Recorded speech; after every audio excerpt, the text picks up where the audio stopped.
The Mafia boss sat alone at the café. Until a little girl walked up and said, "Are you okay, sir?" The espresso had gone cold 20 minutes ago, but Victor Moretti hadn't noticed. His eyes, dark as the coffee he ignored, stared through the rain-streaked window of Lucia's corner café, watching nothing and everything. Thunder rumbled across Chicago's skyline, a fitting soundtrack for the man who controlled half the city's underground operations. For 30 years, he'd built an empire that made grown men weep at the mere mention of his name. Yet here he sat, alone on a Thursday morning, surrounded by empty tables and the ghost of decisions that haunted him. Then she appeared, a flash of yellow raincoat, pigtails bouncing with each determined step, and suddenly a tiny face was peering up at him with concern that seemed far too genuine for a stranger. "Excuse me, mister. Are you okay? You look really sad." Victor's weathered hand froze halfway to his cup. In 3 decades of commanding respect through fear, no one had ever asked him that question. People cowered, obeyed, or ran, but they never showed concern. This child, barely 4 years old, with chocolate smudges on her cheeks and a stuffed elephant tucked under one arm, was looking at him like he mattered beyond his reputation. "Hayley! Hayley Rose! Get back here this instant!" A woman's panicked voice shattered the moment. Victor watched as a young mother rushed toward their table, horror transforming her features as recognition dawned. Her face went pale, hands trembling as she grabbed her daughter's shoulders. "I'm so sorry, Mr. Moretti," she stammered, unable to meet his gaze. "Please forgive her. She doesn't understand. Hayley, we need to leave. Now." The woman's name tag read, Sophie Manager, though her coffee-stained apron and exhausted eyes suggested she did far more than manage at this struggling cafe. Victor recognized her vaguely. She'd served him his usual order every Tuesday and Thursday for the past 2 years, always with downcast eyes and shaking hands. Victor said nothing. He never needed to. His silence spoke volumes, a technique perfected over decades of negotiations and threats. But as Sophie scooped up Hayley, the little girl twisted in her mother's arms, waving goodbye with her tiny hand. "Feel better soon, sad mister. My elephant makes me happy when I'm sad. Maybe you need an elephant too." Something cracked in Victor's chest. A hairline fracture in armor he'd spent a lifetime forging. He watched them retreat to the cafe's back room, Emma's innocent chatter floating through the quiet space. For the first time in years, Victor felt something other than the cold calculation that had become his default existence. He left $1,000 under his untouched espresso cup. His driver, Marco, raised an eyebrow when Victor emerged, but knew better than to comment. They'd been together for 15 years, long enough for Marco to recognize his boss's rare, contemplative moods. The black Mercedes pulled away from the curb as Sophie watched from behind the cafe's counter, confusion and fear warring across her face as she discovered the money. Victor Moretti hadn't built Chicago's most powerful criminal syndicate by being sentimental. Born in the slums of Little Italy, raised by a mother who cleaned houses 16 hours a day, he'd learned early that power was the only currency that mattered. By 25, he controlled the docks. By 35, half the city's politicians owed him favors. Now, at 55, his name alone could shut down businesses or launch careers. Yet that child's question echoed in his mind throughout the week. When Thursday arrived again, Victor found himself at Lucia's corner cafe earlier than usual. Sophie was wiping down tables, moving with the efficient exhaustion of someone perpetually behind. She stiffened when she saw him, dropping her rag. "Mr. Moretti, your usual table is ready." Her voice barely rose above a whisper. Victor settled into his corner booth, positioned with perfect sightlines to both entrances, a habit from years of watching for rivals and federal agents. Sophie brought his espresso without being asked, her hands steadier today but still cautious. "The child," Victor said abruptly, his voice gravelly from decades of cigar smoke. "Hayley. She's yours? Sophie's eyes widened, fear flashing across her face before she caught herself. Yes, sir. She's 4. I'm truly sorry about last week. She has no understanding of boundaries, and I promise it won't. Does she always approach strangers? No, actually. Sophie shifted her weight nervously. Hayley's usually quite shy. I don't know why she came up to you. Maybe because you looked lonely? She has this way of seeing people differently than most. Before Victor could respond, a small voice piped up from behind the counter. Mommy, is that the sad mister? Hayley appeared, clutching her elephant and dragging a coloring book nearly as big as she was. Her eyes lit up with recognition, and despite Sophie's frantic whisper to stay back, the little girl marched right over. I brought you something, Emma announced proudly, opening her coloring book to a page covered in crayon scribbles. It's you, see? That's your table, and that's you. And I made sunshine, because sunshine makes everyone happy. The drawing was barely recognizable, stick figures and uneven circles, but she'd clearly spent time on it. Victor stared at the riot of colors, at the oversized yellow sun with its crooked rays, at the simple gesture that expected nothing in return. It's acceptable, Victor said finally, the closest to a compliment he'd given anyone in years. Emma beamed. Do you feel happier today? Sophie moved to intervene, but Victor's slight headshake stopped her. He looked at this fearless child who treated him like any other person, not the monster the city whispered about. Perhaps slightly improved. Good. Emma climbed onto the seat across from him without invitation. Elephants help too. Wanna hold Mr. Trunk? He's very cuddly. For the first time in longer than he could remember, Victor felt the corners of his mouth twitch upward. I'll decline, but thank you for the offer. Over the following weeks, Victor's visits to Lucia's corner café extended beyond his usual brief stops. Hayley, with the fearlessness of youth, had decided he was her friend, greeting him enthusiastically every visit, and sharing her latest drawings, stories from preschool, or new facts about elephants. Sophie watched these interactions with barely concealed anxiety, though she gradually relaxed as Victor showed nothing but patience with her daughter. She talks about you constantly, Sophie admitted one morning after Hayley had returned to her coloring station. You're Mr. Victor in all her stories now, the mysterious man who likes coffee and needs cheering up. Victor studied Sophie properly for the first time. Mid-20s, intelligent eyes shadowed by exhaustion, calluses on her hands from constant work. The cafe. You own it? Inherited it from my aunt 6 months ago, along with its debts. Sophie laughed without humor. I'm barely keeping it afloat. The neighborhood's changing, rent keeps increasing, and I've got a 4-year-old to support alone.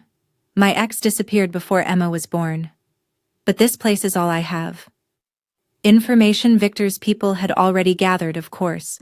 He knew about the mounting bills, the loan shark circling with predatory interest rates, the landlord threatening eviction. He knew everything. It was his business to know. The loan, Victor said carefully. The terms are unfavorable. Sophie's laugh turned bitter. That's an understatement. Tommy Greco's rates should be illegal, but I was desperate. Now I'm trapped. Tommy Greco, one of Victor's competitors, a small-time operator who specialized in exploiting struggling business owners. Victor felt cold anger settle in his chest. How much do you owe? 40,000, with his interest. But I didn't tell you that, please. If Tommy finds out I discussed it with anyone, especially you. Sophie's voice cracked. I can't lose this place. It's Hayley's future. Victor simply nodded. By that evening, Tommy Greco received a visit from Victor's lieutenant, Antonio. The message was simple. Forgive Sophie's debt entirely, and leave Chicago by week's end, or face consequences that would make him wish for mercy. Tommy, who understood the hierarchy of Chicago's underworld, was on a bus to Detroit by morning. The following Tuesday, Sophie discovered her loan had been mysteriously forgiven, the paperwork marked "paid in full," with no explanation. She stared at Victor as he entered for his usual coffee, questions and gratitude and fear all tangled in her expression. "I don't know what you did," she whispered as she served his espresso, "but thank you. And I'm terrified. To be grateful." "Perhaps it was simply poor business on Greco's part," Victor replied neutrally. "These things happen." But they both knew the truth. Hayley bounced over with a new drawing, this time featuring 3 stick figures labeled Mr. Victor, Mommy, and me, standing under a rainbow. "We're a team," she explained happily. "Teams help each other." The word lodged somewhere in Victor's chest. Team. Family. Concepts he'd abandoned decades ago in pursuit of power. His organization ran smoothly without his constant attention, testimony to years of careful planning and loyal lieutenants.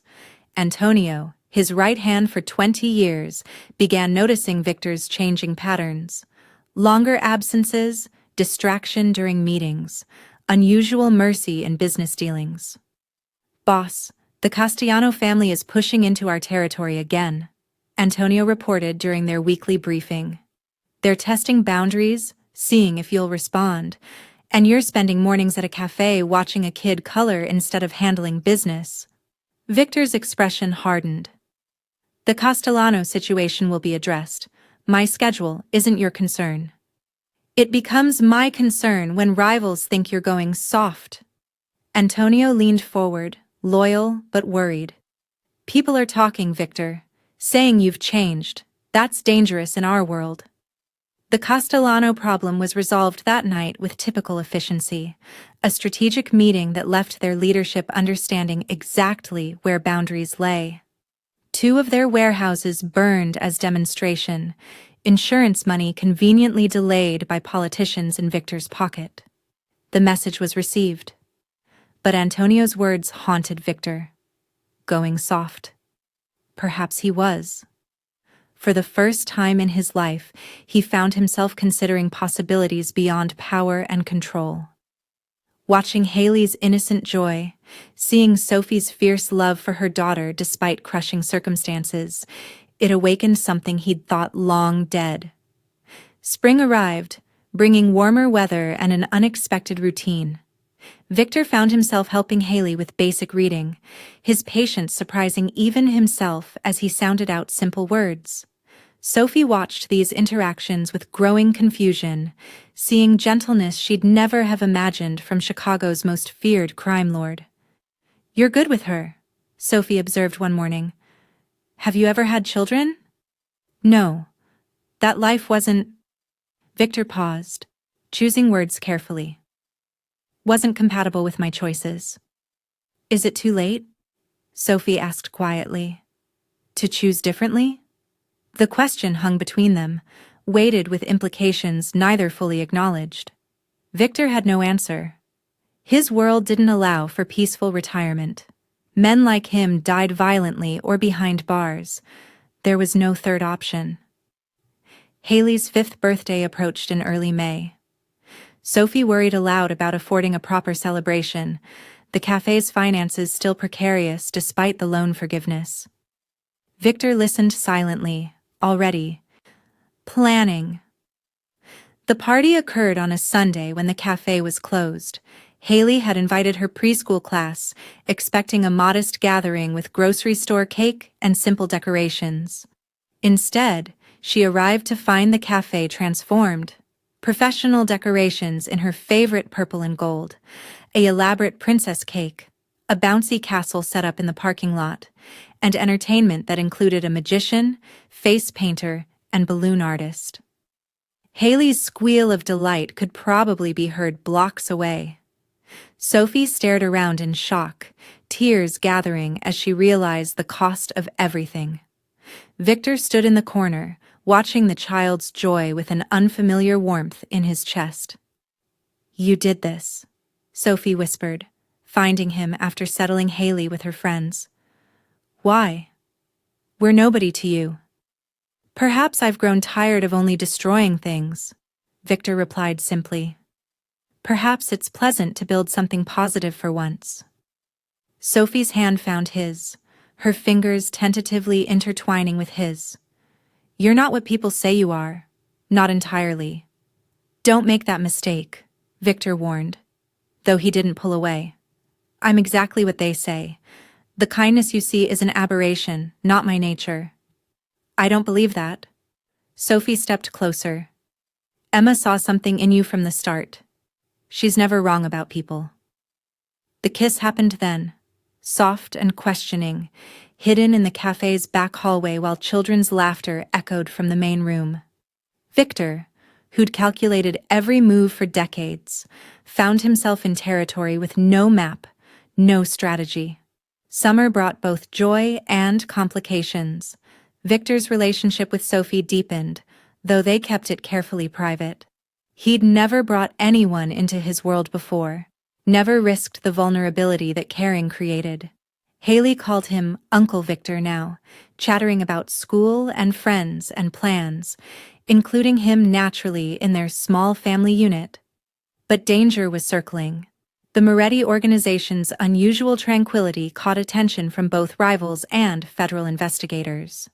Agent Sarah Chen had been tracking Victor for 7 years, always one step behind his careful operations. She noticed the pattern changes, the softening of his typically brutal business approach. He's protecting something, Chen told her team, studying surveillance photos. Find his weakness. They found Sophie and Hayley within days. Antonio delivered the news with grim expression. The feds are watching the cafe. And worse, the Castellano family knows about your involvement with the woman and her kid. They're planning something. Victor felt ice flood his veins. The one thing he'd feared most was materializing. Double the security around them. Discreet, but constant. Boss, with respect, that draws more attention. Maybe it's time to step back, for their safety. But Victor couldn't. For the first time in his life, walking away felt impossible. The threat came from an unexpected direction. Marco De Luca, one of Victor's own captains, had been quietly building alliances with the Castellano family, planning a coup. He saw Sophie and Hayley as the perfect leverage. Take them, force Victor to surrender control, then eliminate him. Victor discovered the plot 3 days before Marco planned to act, thanks to a loyal soldier who overheard the planning. The betrayal cut deeper than expected. Marco had been with him for 12 years, trusted and rewarded. Handle it quietly, Victor ordered Antonio. I don't want any trace leading back to us. But Marco moved first. The kidnapping happened on a Wednesday afternoon. Sophie was walking Hayley home from preschool when the van pulled up. 2 men grabbed them before anyone could react, drugging Sophie and bundling both into the vehicle. By the time Victor's security detail realized what happened, they were gone. The phone call came 30 minutes later. Marco's voice, smug and confident. We have your weakness, Victor. The cafe girl and her brat. You're going to sign over control of your territories, your operations, everything. Then you're going to disappear. Do that. And they live. Refuse. And I'll make sure you watch them die slowly. Victor's hand tightened around his phone, rage flowing through him like molten steel. If you harm one hair on their heads, Marco, I will show you exactly why people fear me. I will make your death last days, weeks. You'll beg for mercy that will never come. Big threats from a man with no leverage. You've got 2 hours to decide. After that, I start sending you pieces of the kid. The line went dead. Antonio found Victor in his office, surrounded by weapons and tactical maps. Boss, we'll find them. Every man we have is searching. Not enough. Victor's voice was colder than Antonio had heard in years. Contact Agent Chen. Tell her I'm ready to make a deal. The meeting with the FBI happened in a neutral warehouse, surrounded by federal agents. Chen arrived with barely concealed excitement. Finally, after 7 years, Victor Moretti was surrendering. I'll give you everything, Victor said without preamble. Names, locations, evidence, testimony. I'll dismantle my entire organization and hand it to you on a silver platter. In return, you help me rescue Sophie Miller and her daughter Hayley, and you guarantee their safety and new identities when this is over. Chen studied him carefully. What about you? I'll serve whatever sentence you want. Just save them first. The rescue operation was coordinated with military precision. Victor's remaining loyal men, combined with FBI tactical teams, converged on the abandoned meatpacking plant where Marco was holding Sophie and Emma. Victor insisted on being part of the entry team, over Chen's objections. I won't sit back while they're in danger, he stated flatly. Either I'm there, or the deal's off. The assault happened at dawn. Flashbangs preceded the entry, FBI agents storming through, multiple entrances simultaneously. Victor moved with decades of tactical experience, heading directly toward the storage room where Marco held his hostages. He found them tied to chairs, Hayley crying while Sophie tried to comfort her despite her own terror. Marco stood behind them, gun pressed to Sophie's head, 3 of his men covering the entrances. Should have known you'd choose them over the Empire, Marco spat. You really went soft, old man. Let them go, Marco. This is between us. Victor kept his weapon lowered, calculating angles and possibilities. FBI agents positioned outside, waiting for his signal. They die first, then you. New Chicago will rise from... Hayley's voice cut through the tension. Uncle Victor, you came. I knew you would. The child's absolute faith in him, even terrified and bound, shattered something in Victor's carefully maintained control. In that moment, he would have burned the entire world to keep her safe. The FBI sniper's shot came through the high window, clean and precise, dropping Marco instantly. His men surrendered as agents flooded the room. Victor rushed to Sophie and Hayley, cutting their bonds with shaking hands. Hayley threw her arms around his neck, sobbing. I was scared, but Mommy said you'd save us. She said you always protect your team. Sophie's eyes met his over Hayley's head, tears streaming down her face. Thank you, she whispered. I'm sorry, Victor replied, holding them both. This is my fault. My world found you, just like I feared it would. Agent Chen approached, handcuffs ready. Victor Moretti, you're under arrest. We had a deal. You come quietly. Victor nodded, gently extracting himself from Hayley's grip despite her protests. Take care of them, Agent Chen. That's the deal. New identities, new location, protection. Already arranged. Witness protection, fresh start, financial support. They'll disappear completely. Chen's expression softened slightly. You really do care about them. More than anything. Victor allowed himself to be cuffed, taking one last look at Sophie and Hayley. More than my empire, my freedom, my life. The trial was swift. Victor's cooperation dismantled decades of organized crime infrastructure across Chicago and beyond. Dozens of arrests, millions in seized assets, corruption exposed at every level. In exchange, his sentence was reduced to 7 years, with possibility of early release for good behavior. Sophie and Hayley disappeared into witness protection before the trial concluded. Victor received no information about their location, part of the agreement to keep them safe. He served his time in a minimum security federal facility, model prisoner with privileges earned through cooperation. During those 7 years, Victor transformed himself. He earned a degree in business administration, counseled younger inmates, and most importantly, truly reflected on the life he'd led. The violence, the fear, the empire built on others. Suffering. For the first time, he confronted the full weight of his choices. Agent Chen visited once, 3 years into his sentence. Thought you'd want to know. They're doing well. The girl's in school, getting straight A's. The mother opened a small bookstore in a coastal town. They're safe and happy. Thank you. Victor's relief was profound. That's all I needed to hear. Release came on a crisp autumn morning. Victor walked out with nothing but the clothes on his back and a small bag containing his few possessions. A car waited, government driver silent as they headed north. Where are we going? Victor asked. Maine. Small town called Harbor's Rest. Everything's arranged. New identity, small business loan, apartment, fresh start, like you bargained for. The coastal town appeared like something from a postcard.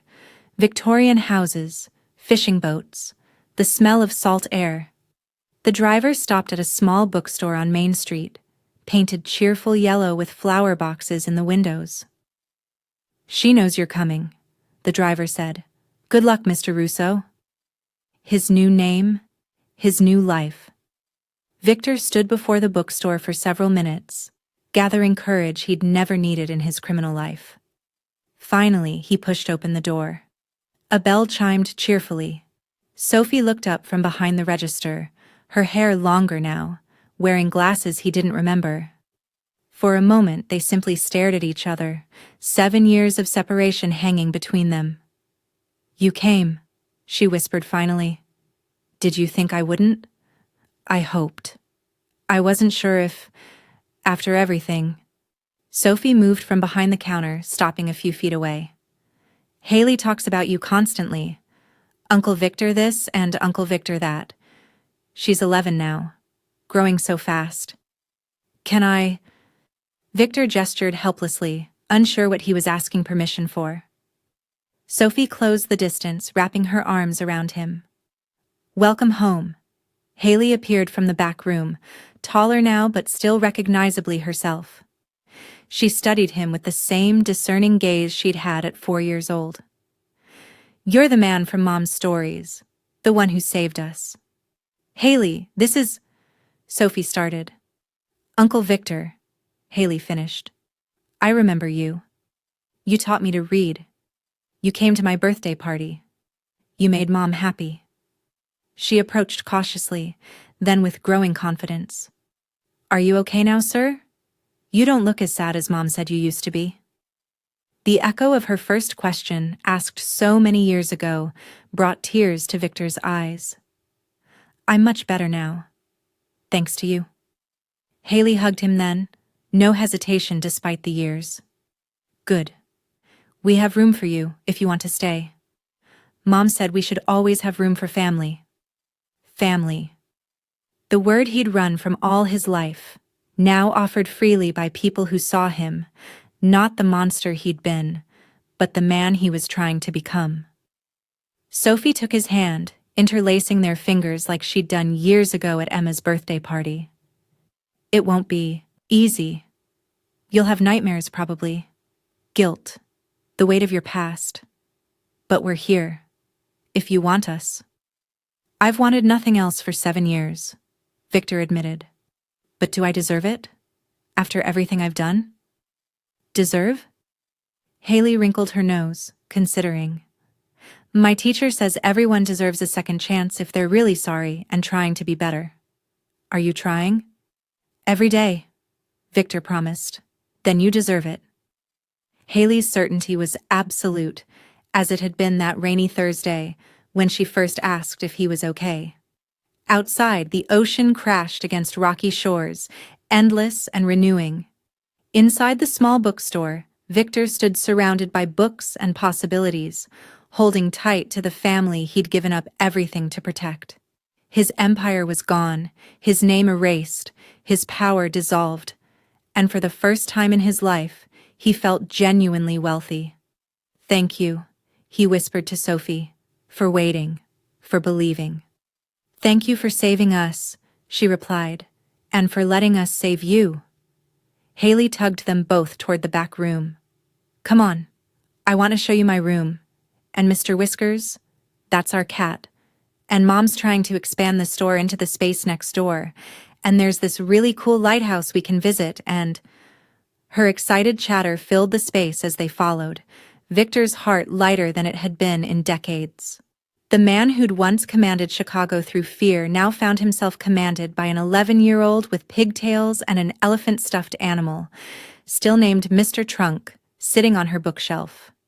That evening, as the sun set over the Atlantic, painting the sky in shades of orange and pink, the three of them sat on the small deck behind the bookstore.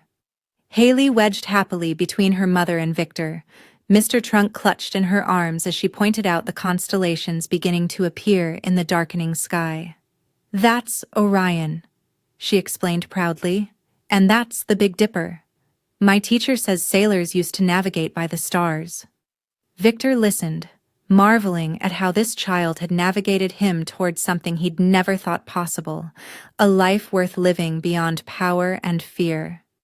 Sophie's hand found his, their fingers interlacing as naturally as breathing.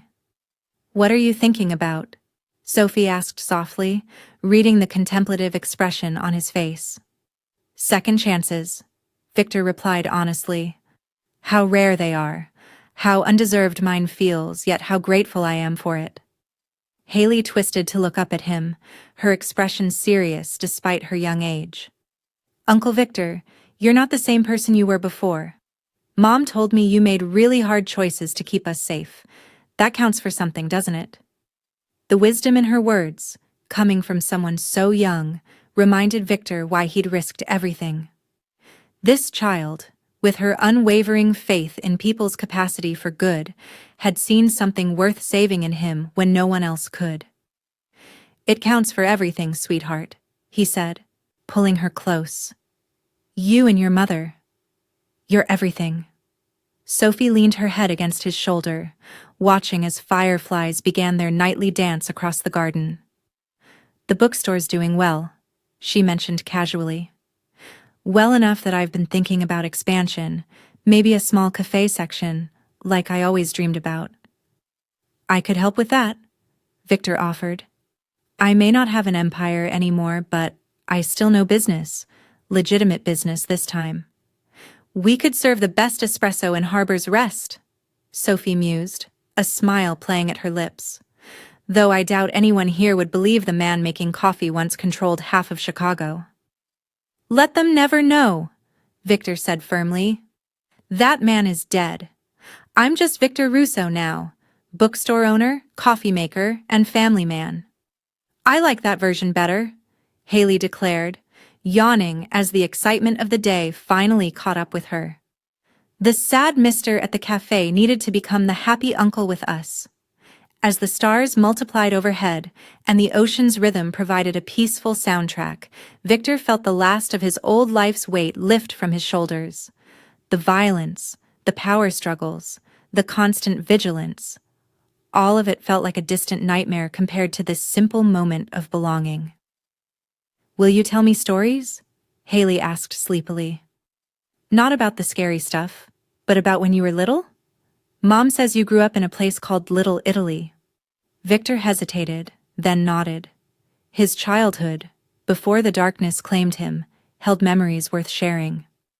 "My mother made the best cannoli in the neighborhood," he began, his voice soft with reminiscence.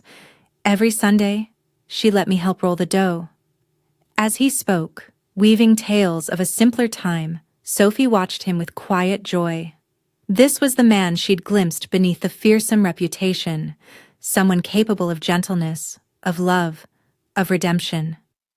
The journey from that rainy Thursday morning to this peaceful evening had cost them all dearly, but sitting here together, she knew every sacrifice had been worth it. Hayley's breathing eventually evened into sleep, her head heavy against Victor's chest. He continued holding her, unwilling to disturb her peace, while Sophie cleared away their dinner dishes. "I'll carry her to bed," Victor whispered when Sophie returned. He lifted Hayley with practiced care, carrying her inside to her small room decorated with drawings and books. As he tucked her in, she stirred slightly, murmuring, "Love you, Uncle Victor."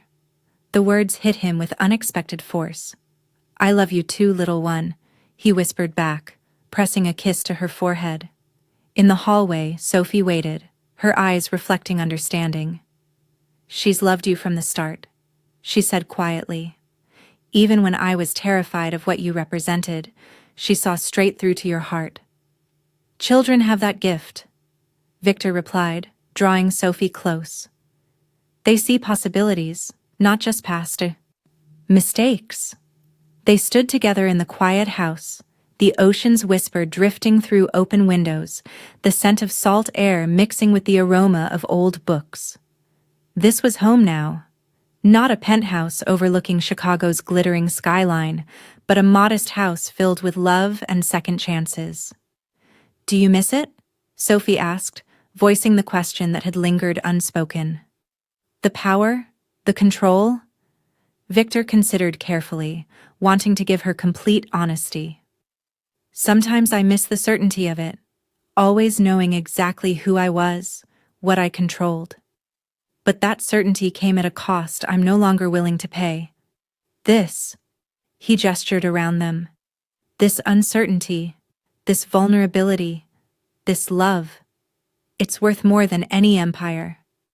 Sophie kissed him then, tender and sure. Tomorrow, we'll start planning the cafe expansion. Nothing fancy, just enough to serve good coffee and pastries. A place where neighbors gather, where Hayley can do homework after school. Sounds perfect, Victor agreed, imagining the life they were building together. Though, I insist on one thing. What's that? The espresso machine has to be the best money can buy. Some standards shouldn't be compromised. Sophie laughed, the sound bright and free. Deal. We'll have the finest coffee setup in all of Maine. As they prepared for bed, moving through the small house with comfortable familiarity, Victor caught his reflection in the bathroom mirror. The face looking back showed the same weathered features, the same dark eyes. But something essential had changed. The coldness that once defined him had thawed, replaced by warmth he'd never known existed. Later, lying beside Sophie in the darkness, listening to the ocean's eternal rhythm, Victor finally allowed himself to believe in this new life. The fear of being discovered, of his past destroying their future, would probably never fully disappear. But it had diminished to a manageable whisper rather than a deafening roar. Thank you, he whispered into the darkness. For what? Sophie murmured, half asleep. For asking if I was okay that first day. For letting Hayley's kindness crack through my armor. For believing I could be more than what I was. Sophie turned toward him, her hand finding his face in the darkness. You did the hardest part yourself, choosing to change, to sacrifice everything for love. I just had the wisdom to recognize a good man struggling beneath a terrible reputation. As sleep claimed them both, Victor's last conscious thought was of Hayley's simple question that had started everything. Are you okay, sir? Now, finally, he could answer honestly, yes. For the first time in his life, he truly was okay. Sometimes salvation comes not from power or control, but from a child's simple question asked with genuine concern. Sometimes redemption lives in small moments. Teaching someone to read, attending a birthday party, choosing love over empire. Victor Rousseau would spend the rest of his life proving that transformation was possible, that no one was beyond reaching, and that the bravest thing a powerful man could do was surrender everything for those he loved. Thank you for following this journey of redemption and second chances. If you enjoyed this story, let me know in the comments where you're reading from. Don't forget to like, subscribe, and share. Your support means everything and helps me bring you more stories like this one. What would you have done in Victor's position? Drop your thoughts below.